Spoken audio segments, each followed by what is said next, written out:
Good evening. Welcome to the Pipe Chronicles. Unfortunately, I'll be your host for this episode and many more to come in the near future, so bear with me. Now, before we get started, I believe I'll wet my whistle. Feel free to join me.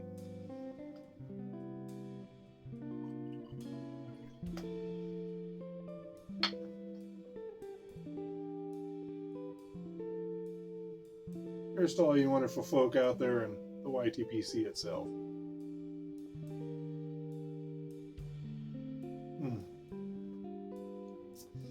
And well, it hardly would be, you shouldn't be able to call it the Pipe Chronicles without a pipe and some tobacco. I have a little Edward G. Robinson loaded in my Aldo Villani today. I chose the Villani. Why? Because, well, it's the most sophisticated pipe that I own.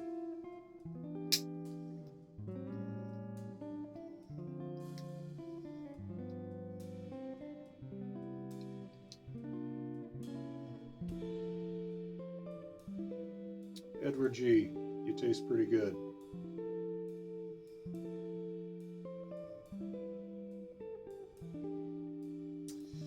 Well then, shall we delve into it?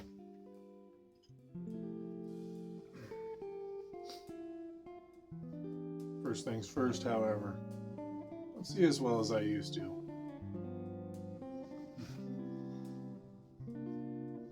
Plus, I always wanted to do that.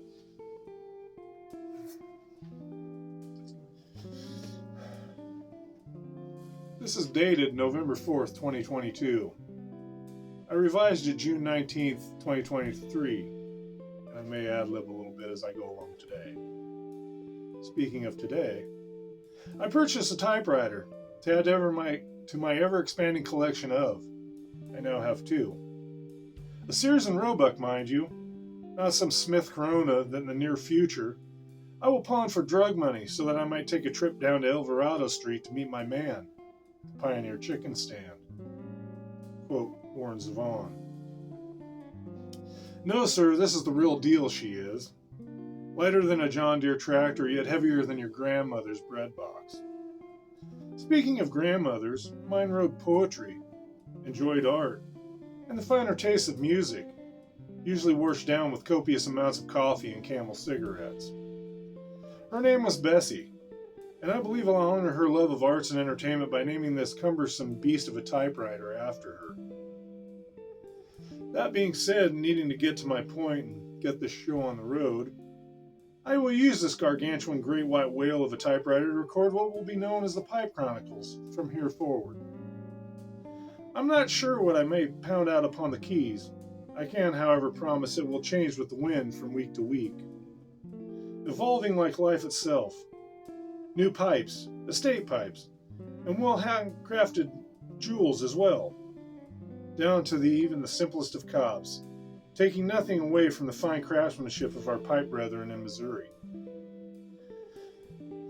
During these documentations of my pipe-smoking forays, expeditions, and adventures, I may also jot down some of what I've viewed on my ever-growing list of subscriptions in the YTPC community, or as I lovingly like to refer to them as my ever-growing list of newfound family and friends.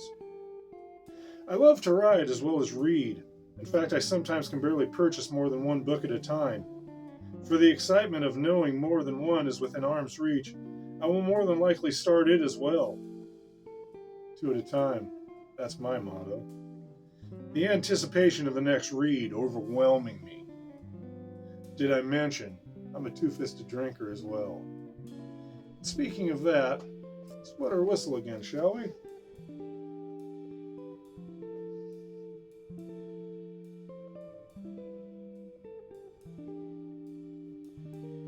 Salute.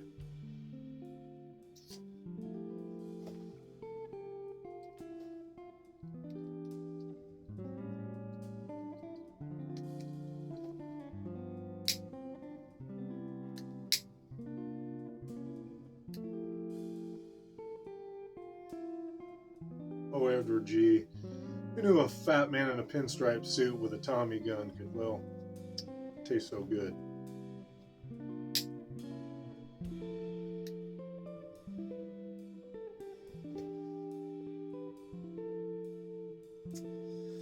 Now, shall we conclude? Thanks for watching, and may you join me again next week as well.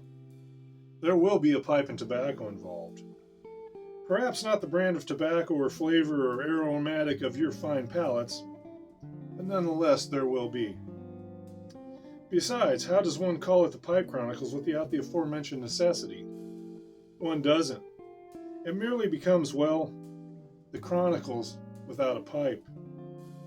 And what kind of existence would that be in this big old world?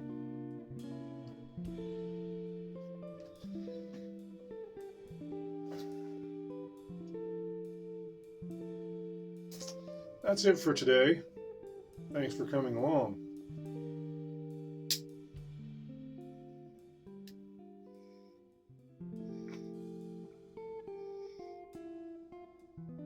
Hope you enjoyed it.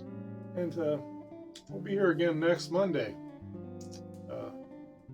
Same time, same place. Tip of the haberdashery, and hasta luego. We'll catch you in the next one.